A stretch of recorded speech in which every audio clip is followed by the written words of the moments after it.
Welcome back to In the Huddle with. I'm your host, David Egono. I'm joined by Alex Shook, Willie Edwards, and Scott Jerko. Before we jump into the game against Texas, which we all have comments about, let's talk about Players of the Week. First of all, maybe there shouldn't be, let's be honest. But let's start at the end of the table. Go ahead, start us off, Scott. Player of the Week. Mountaineers, not for the Longhorns. If I had to choose, I would have to say Jeremiah Smith. It's the only one that looked like he wanted to be out there and wanted to play. 10 carries, 100-yard rusher. Of course, most of it came on one play, but he did run hard, and that's who I would have to go with. I feel the same as I felt last week. Anytime you lose, I'm not a fan of having He's already handing out cold. Okay, fair enough. Be consistent. I like that. Alex? Kevin White caught 16 passes. I think broke an all-time reception record for WVU. It wasn't super impressive. A lot of them were short, but looks like he came to play along with Dreamy. So the rest of the guys didn't. Zero touchdowns. And 0 touchdowns. Zero touchdowns. Whoa. Well, I mean, I had to agree with you guys. Honestly, he needs props. Dreamus has been, I don't know why he's only running in the second half. I don't know if it's just more so because he's running up. They want him against tired legs and tired bodies and short arms. But he's been running hard for the past month. And, it's nice to see that against Texas. But overall, I kind of agree with Willie. Even though I did predict this, I didn't expect it to be. There's no player of the week. There's no coach of the week. There's no fan of the week. There's none of that. But let's jump into the game. I mean, let's do it a little bit different than we've been normally doing it. Let's talk special teams. Okay, let's start there. Willie, you're ready. Do it. Well, you talk about special teams and you talk about players of the game. We could say our punt team because they had 0 yards on punt returns. Texas, yes. Texas. Kickoff return, most of the balls went into the end zone. But, a guy that we hang our hat on almost every week in and week out, Josh Lambert, missed a couple chip shots, we think, because this guy has a leg on him. 53 yards of chip shots. Chip shots, and he missed them one. I mean, he didn't just miss them; he missed them bad. So, I don't know if we're still punch drunk from the TCU game. I think there was a little hangover with that. But anytime you can get points in the board, you have to get them, especially in that fashion when we have a kicker like Josh Lambert. So I think our special teams played well all around. But, the guy, like I said, we hang our hat on, didn't come through for us. What about the punt return unit? What about Hernan Davis, mud punt. Another we're not going to talk about another mud punt. The usual? Well, Okay. well, I'll take it. Go ahead, Scott. there was one bright spot. Mario Alford did have a long 50-yard return there, got us in a position to go try and score. But other than that, special teams was awful. Even the coaching decision to go on an onside kick after we had a penalty that brought us back even further to give them an even shorter field. I mean, there's just questionable calls, questionable players doing stupid things. There just wasn't much good to say other than Mario's long return. Mario's. I'm not gonna say he's super or anything like that. That's kind of corny, but he's doing it every time he touches the ball, which is kind of remarkable because this is week 10, week 11 of the season. Alex, your thoughts? Special teams, if any? Not special. Consistent with the rest of the team. I don't think we had our minds in it. So much of this is between the ears and 90% more probably, and there was obviously a malaise across all three sides of the ball. Definitely not special on Well, it's special tough teams. when all three phases are that way. It's not that bad. No, when we were winning games, our special teams was bad, but our offense and our defense was playing well. So now, our special teams have stepped up a little bit, but now our offense and defense aren't playing as well. So now it looks much worse than it did before because when your defense and offense was playing well, it made your special teams look bad. Yeah. But now the offense and defense are kind of, aligned themselves with the special teams, so that's why it looks even more worse than what it really is. Let's transition to defense. The defense, I've been like the number one advocate for the defense all season. First drive of Texas, I was like, oh boy. What is, this is going to be one of those deals where we we play tag or Just came out flat. And yeah, it's just weird how that happens sometimes, and how fragile people's psyche can be. That Right. you feel like you're there, you feel like you're ready to go. You've got a huge crowd out there, but you can just tell that the guys didn't have that intensity level, didn't have that sense of urgency on the defensive side of the ball. I saw a few things on the defense. First of all, the power play killed us. The power play, they pulling the guards, What is came the power around. play so the Oh, fans? goodness. Power play, the guard pulls on the end, fullback, running back, all comes down, they all crash down, guard kicks out, fullback through the hole, basically.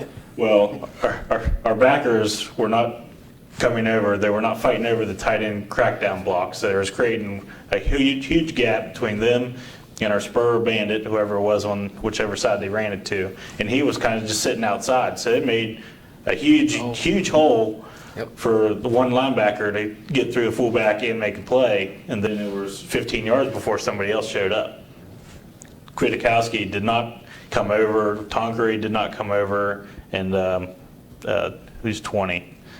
Muldrow, right? Yeah, yeah. The flowing hair. Yeah, It Muldrow. seemed like the whole game, if they needed to get 5 or 6 yards, all they had to do was go to the power play, and it was there the whole time. Yeah, they ran that play several times, and I'm thinking eventually we've got to make an adjustment to that. And we never did. I don't know, when you see that backside guard pull, like you said, the linebackers got to get over top.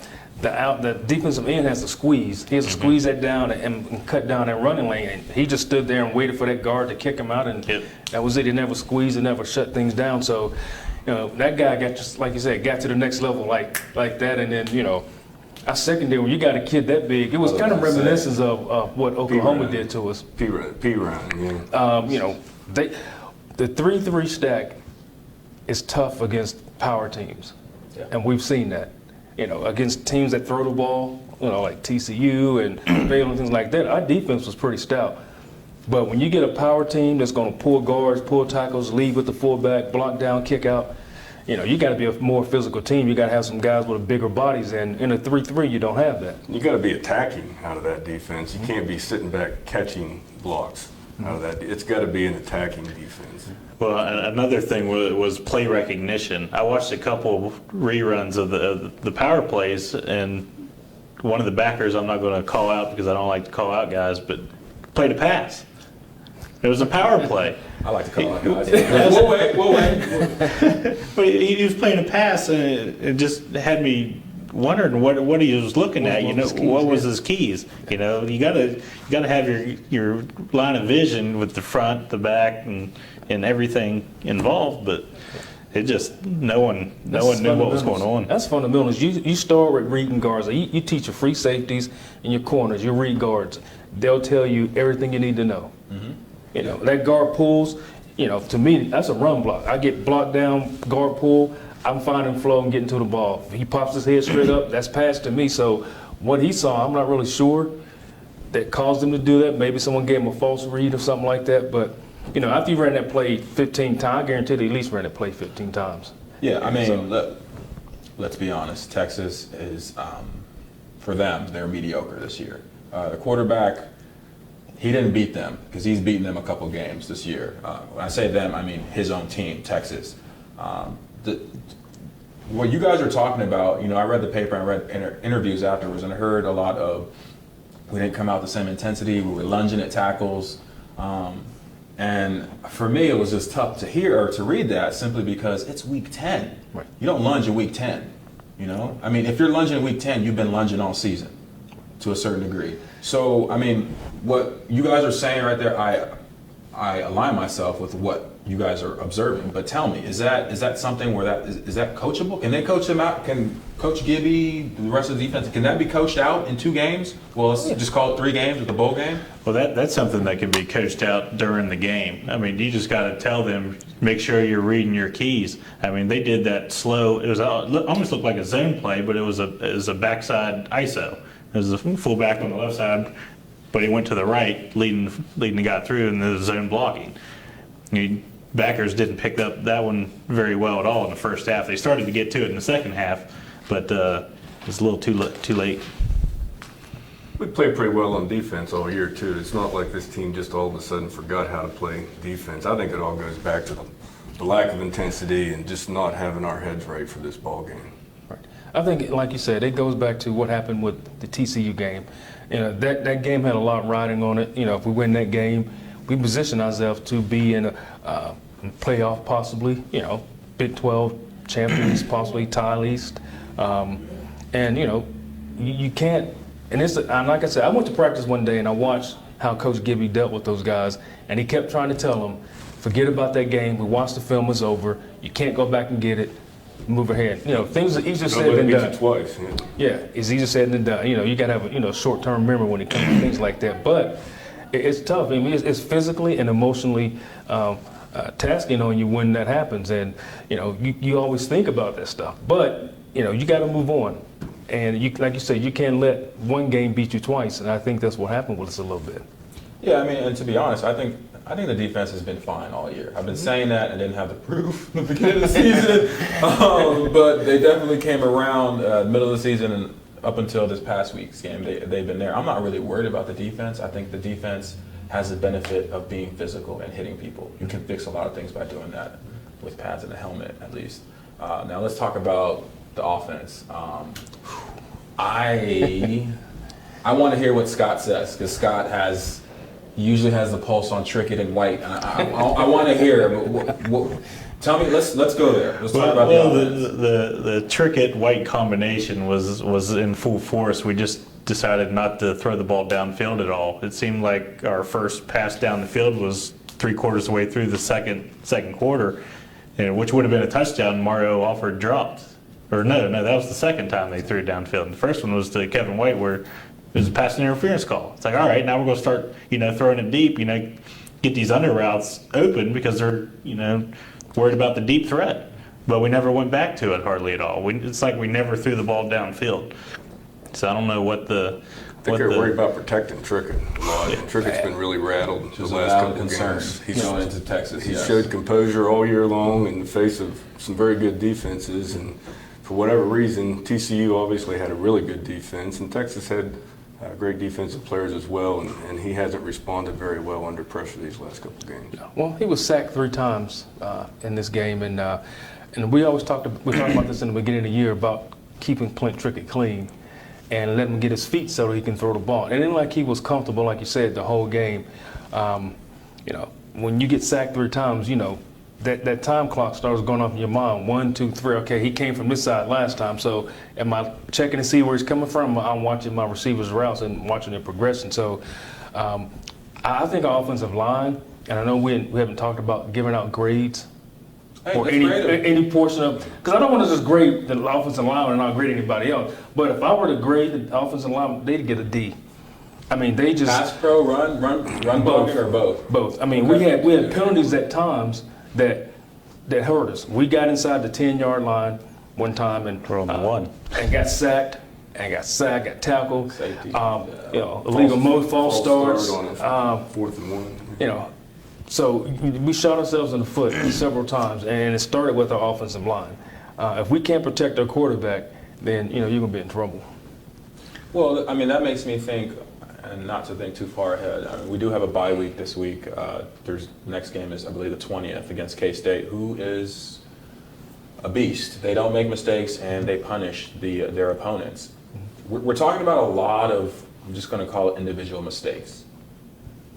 Or is that what it is? Is it something where we have guys who are, like Alex said, in a malaise, where they're not having amnesia. They keep remembering what didn't go right against TCU. I think it's the great thing about being in this league, though. We have a chance to make everything right. On November 20th, we got another top 12 or 15 ranked team. We got a little bit of time to lick our wounds, and we're going to be under the lights, a night game out near field against a highly ranked opponent with a chance to still have a 9-win season. So this is the beauty of being in this league. You get 3-4 losses. It's not like we're in the old Big East. Well, like you said, we can still win these next 2 games, and we can be 8-4. And if you'd asked anyone before the season started what our record would be, most people are saying we'd be lucky to win 4 games. We'd be lucky to win 5 games tops, and that was it. Yeah, and that was it. Yeah. But now, and the way we started, and the way we were playing, now people changed what they thought we were going to be. We're going to win 8, we're going to win 9 games now. And now it's back to, oh my goodness, we're not going to win those games. So, it's been those ebb and flows with our fans. They didn't expect a whole lot, but then the way we played in the beginning of the year, they expected more. And now we've hit a little snag here. most people thinking, we was always throwing, You can't fall off the bandwagon fast Right. enough. No, you can't. But, we still have a chance to be 8-4, which is, compared to last year, that's great. And like I said, nobody would have expected us to be 8-4, and we still have a chance to do that. If you can't enjoy an 8-4 season in this league, then you're setting yourself up for some disappointment in the years to come, because pretty good ball teams in this league. And not even just this league, but our non-league games. When you play Alabama, I mean, that's, nobody Maryland's winning. looks at their schedule and goes, yeah, we circle Alabama. Yeah. We can't wait to play them. Yeah, And nobody does that. says that. Nobody says that. I mean, what I'm thinking about, because you made some great points there, Willie. I mean, let's set up after Iowa State. Obviously, there's K-State, Kansas State, and there's Iowa State. I'm not saying that they're going to win those two games or whatever, because that's not this conversation. But this, like you said, they have a great opportunity to finish strong. And when we talk about finishing strong, we're talking about the state of the program. Right. Okay, there's recruits on the line. There's seniors and juniors, and maybe more importantly, guys who are freshmen, redshirt sophomores who can make an impact and set themselves up for next season. So, I mean, we're all former players. What should the players be thinking about? Because we can talk about the coaches, we can talk about TCU, we can talk about missed opportunities all day long. The fact of the matter is they have two opportunities in front of them, for guaranteed, for sure, to capitalize on. Start with you, Scott. What should a player, WVU player, be focusing on going into the last 2.5 weeks of the regular season? No, you said it wrong already. The players should only be worried about Kansas State and Kansas State only. Okay, but go into that. What does that mean? Well, that means you have the game next week. You have a great Kansas State team who's only lost once in the league so far, right? Yeah, and they could win the Big 12. I mean, that's who you're worried about. They can come in and embarrass you. They have before. And they have. Yeah. 2 years ago. And they have. Luckily, we got a chance on Thursday night game, the allure of a night game again here. And I think they need to worry about Kansas State and that one only, and not worry about where you're going to finish up. I think we're in a great position. We have an off week, and an off week you can go back, look at the film, work on fundamentals, and work on your techniques. That's what you want to do in an off week. And it couldn't have came at a more opportune time, because if we had to come back and play Kansas State this Saturday, not really sure what the outcome would be, but we got a chance. Like I said, we got film, we can watch film, we can go back to fundamentals and techniques, and like Scotty says, take care of one game at a time. And I think to answer your question, more long term, we're going to continue to build depth and continuity within the program. Dana said that this is kind of a weird senior class. Senior week is next week, and we don't have a lot of guys that have been in the program 4 and 5 years. And I'm sure Willie could talk about the '88 team. What was so important is we had a ton of guys that have been there 4 and 5 years that were starters on that team. Next year, we're going to have 31 guys, I believe, that are going to be seniors, a ton of which have been in the program 4 and 5 years. Now, I think that's very important to have that kind of veteran leadership that have played Big 12 games, played Mountaineer football for 4 and 5 years. It really helps the team have a sense of maturity going forward. And maybe that's what I was more so trying to get you guys to focus on. I mean, we could talk about the rest of the season. I mean, it's up to them. Are you ready to throw it in? Or is No. What I'm saying is identity. This team has gone up and down. So as a player, what are you thinking about? I understand that you're only worried about the next game, but how do you make your imprint in the Kansas State game? What are you focused on? Because you've had the opportunity a couple times this season to make a statement, and you've made a statement. I mean, the Baylor game was a shocker. I have not seen that team, this program, fly around like that for 5, 6, 7 years. Mm-hmm. So that was awesome to see. So what I'm thinking about is emotion, psyche. What are we thinking about? Because going down to Texas is a challenge, but now you get to stay home and you get to fight in your den. I think that's a great opportunity. Go ahead. Well, no, I was just saying, you said emotions, and it brought me up to KJ Dillon. I mean, this team shows that they want to win. You don't get that mad and fight back if you're just going to roll over. I mean, this team will punch you in the mouth if it gets an opportunity to. need to do it. I mean, they have the ability to play with anybody in the country.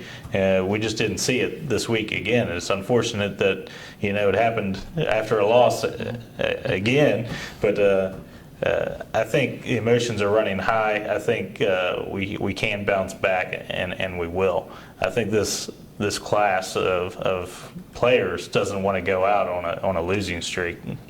It's a little scary given Bill Snyder, who is reputed to be an offensive genius, and obviously he's just had a ton of success over the years. Give him that extra time to prepare for us, but we're going to have a fantastic atmosphere. I think we're going to see a different intensity level out of our guys on Thursday against Kansas State. Now, hopefully we get that intensity back, like Dave was saying, that we had in the Baylor game, something we hadn't seen in a while.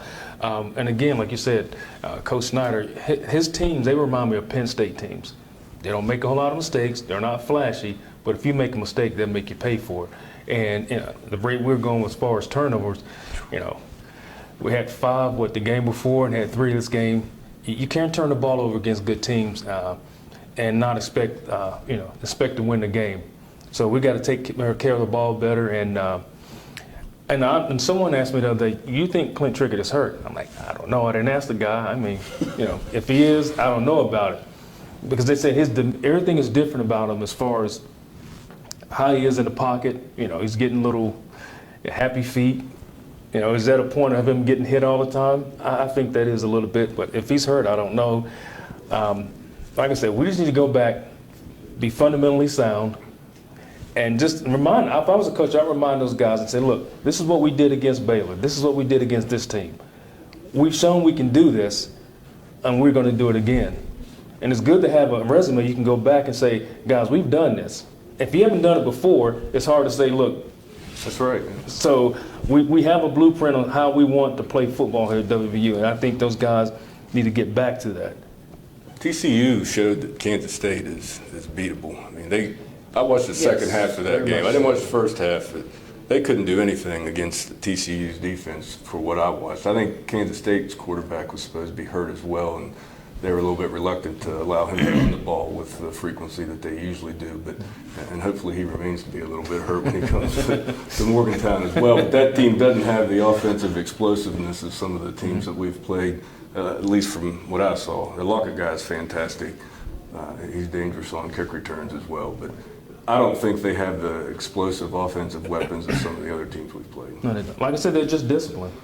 And, you have to be more disciplined than they are. I expect them to bounce back. And you were talking about earlier about what does the team need to do. If I'm an underclassman, what I want to do is I want to send these seniors out on a winning note. And that's what you think about, because then when I'm a senior, I expect those underclassmen to do the same. You're talking about, the classes and how our senior class is not that strong now because we have different guys. It's almost like the band of misfits. You got JUCO guys here and guys from there, and nobody's been in the program for a long time. But the thing about college programs, you got to have role players. You got to have guys who've been there 4 and 5 years. They may not be guys you see, get their name in the paper and on television, but those are the guys that have to be there. Those are the foundations of that program. Guys who've been there for years, and they're role players, and you got to have those. And another part I wanted to bring up is maybe it's the psyche of the team, because we're not playing at Pitt, we're not playing at Syracuse anymore. I mean, you had rivalries, and you had, hey, this is rivalry week. We're playing Pitt. I didn't really care about going to classes that week. I mean, I went to class. I went to class, but I had my ski book. But yeah, I mean, that does play a toll, and then we're going to see that moving forward here in the next few years. We're going to develop these rivalries. We're going to expect we're going to know what to expect coming into these games. And here, these players are just like, they just see it as another game. Well, some games are more intense than others. It's easier to get up for a rivalry game than Right. it's just a non-conference game. When we were going to play Pitt, you didn't have to say a word. You knew what was going to happen. You knew what was going to go on. If a coach had to get you excited to play against Pitt, you don't need to be on it. You might as well leave.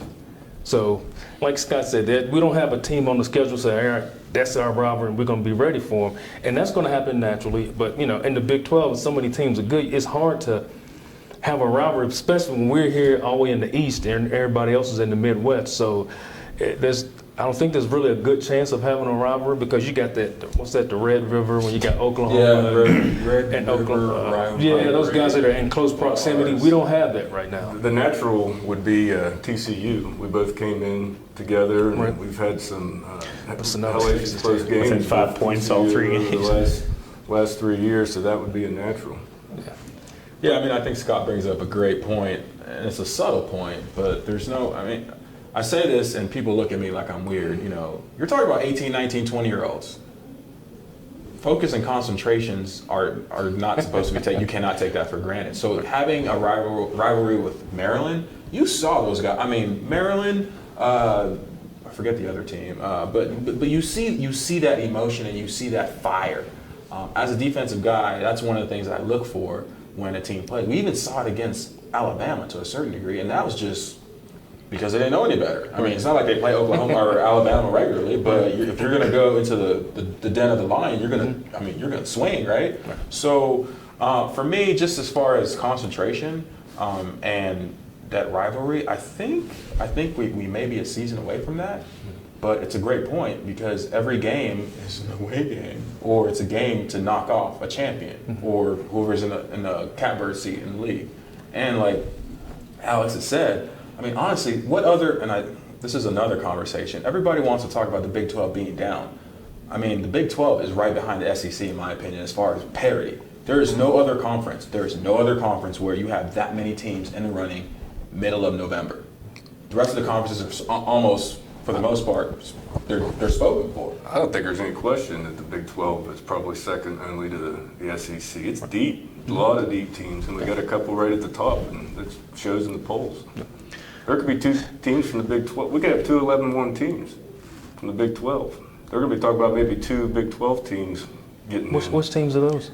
Baylor and TCU. Okay, I think hopefully I'm going to say Kansas State because we plan on beating those guys. Okay. Well, you think this year's schedule is tough. Wait till next year when you're at TCU, you're at Oklahoma, you're at Kansas State, you're at these top echelon teams. At Baylor. I think it's Baylor. the best schedule that we've ever played. I mean, we Yeah. might have played And better it gets top scarier 8 teams. next We year. played lots of teams that end up national champions, but from top to bottom, I think this is probably the hardest schedule that we've ever played. Oh, definitely harder than the Big East.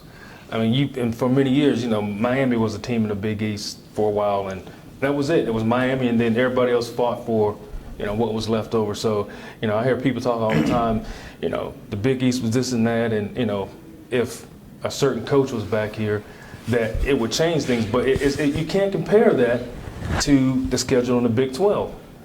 I mean, I agree 100% with that. I mean, one of the things that just irritates me is when people talk about the SEC and then they say, well, no other leagues are playing hard or, you know, have a defined champion, or they say the ACC because that's Florida State. And I mean, you watch any Big 12 game that does not include Iowa State, for that matter, and you're like, man, how are they the second best or the third best or the fourth best team in that conference? I mean, you have Baylor, TCU, West Virginia, Oklahoma. I'm not going to count Texas because they're in transition. But that's 4 teams. Kansas State. Yeah, I mean, Kansas State. Oklahoma State almost beat Auburn in the that's beginning what I'm of the year. saying. I mean, Yeah, they you're did. talking about on a great average year, you're talking about 5 or 6 teams that could knock off everybody in the league. Mm-hmm. I mean, outside the SEC, who can you say that? Who can you say? What conference can you say? You know, so, and you touched on this as far as expectations for fans. I mean, that's a whole other conversation. There's actually a series that we're going to create at some other time, but it's expectations. This is a great team. They've done a great job. The coaching staff has got these guys together after a couple seasons of flux of just honestly inconsistent results. Say what you want about the Texas game. I mean, I predicted it, whatever. This program is still on the rise. It just everybody has to choose to see it that way. One bad game is one bad game. Like Alex said, you know what? Don't let the same game beat you 3 times coming up, you know? So, I mean, last words before, we'll do a full Kansas State preview for next week. What should our outlook be going into K-State? We're not going to talk about, you know, the actual pregame and predictions, but, I mean, is it just straight positive, absolute positivity, or is it one of those things where let's check ourselves, but let's bring it? Start with you. Well, I think the coaching staff has to be positive. Gotcha. I'm sure these kids beat themselves up enough. And like you mentioned earlier, you talk about 18, 19, 20-year-old kids who, they got a lot on their minds. They got class, they got papers they got to do, got girlfriends, they got social time. There's a lot of things going on. And then the pressure from playing, Division I football is a lot. So I think the practices have to be upbeat. The coaches have to be positive. And I think the players need to rally around each other also. And I remember at one point when I was playing, we had a team meeting without the coaches. Say, look, they can coach, but we have to get it done. A coach can call a play, but if the players don't execute, so some people were called out. We need you to do this. We need you to do this better. So I think we're in a great position to still, like I said, I won't even say salvage the season. Yeah. Not even salvage. Take it, yes. Take control of the season and start with Kansas State. And hopefully we can come out and not make the mistakes that we've made in the last 3 games as far as, turnovers, offensive line not being as productive as they have been in the first part of the season. And like I said, I expect that to happen because Coach Crooks is a great football coach. And I've heard that several times that the players love him. I don't particularly like the play right now, but I'm just sure he's going to get that turned around. And I think we're going to end up playing a good football game. Okay. Go ahead, Alex. I think we need to get some guys some rest. I think the offensive line has played Been pretty beat much. up. 5 guys have played every single snap.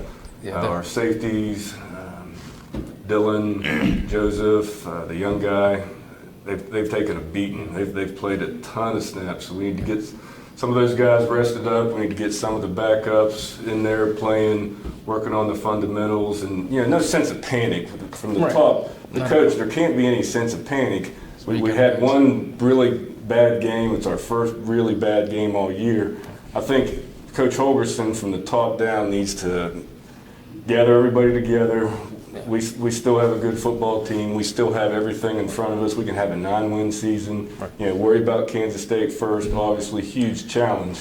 Right. But no sense of panic. Right. Positive. Because the coach panics, now the players see that, and then they're going to panic. So Stop smiling. And then I'm going against everything that you guys are saying. it's usually David. Now he's going to go. You guys are saying about panic. When you talk about panic, that's when panic happens. I think this team, like you said, does need rest. I mean, this year needs a couple days off. They need to go out and do something non-football related, but together, cohesiveness, and maybe go bowling or whatever. Just go out. Don't worry about anything. Get relaxed, and then go back to work.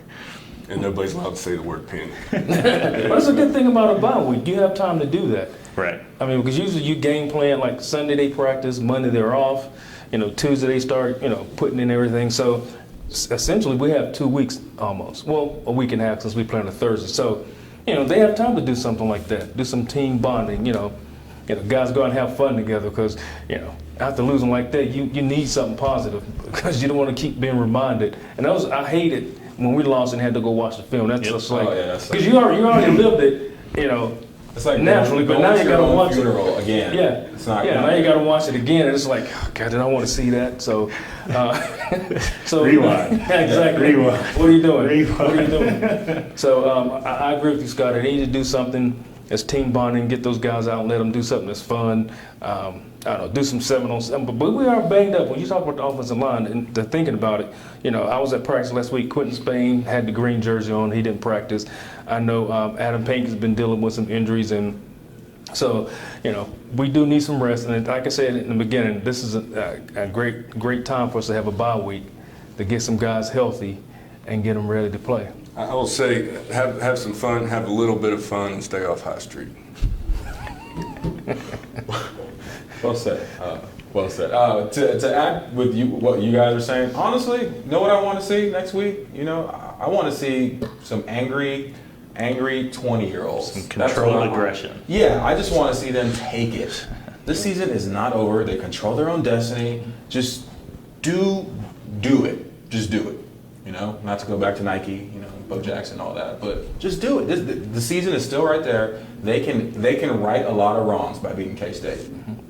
Oh, the I board think will be that- ranked then. Oh, I mean, you step into a season or a situation where you can just handle what is on your plate, then you can talk about things that we talked about as far as program identity, what have you. Well, I want to thank you guys. This was actually somewhat of a deeper in the huddle with. Went over some plays, maybe some mental and emotional issues or lack thereof. But check back with us next week for a more in-depth analysis of the K-State game, and check back on thedpost.com for more updates. Thank you.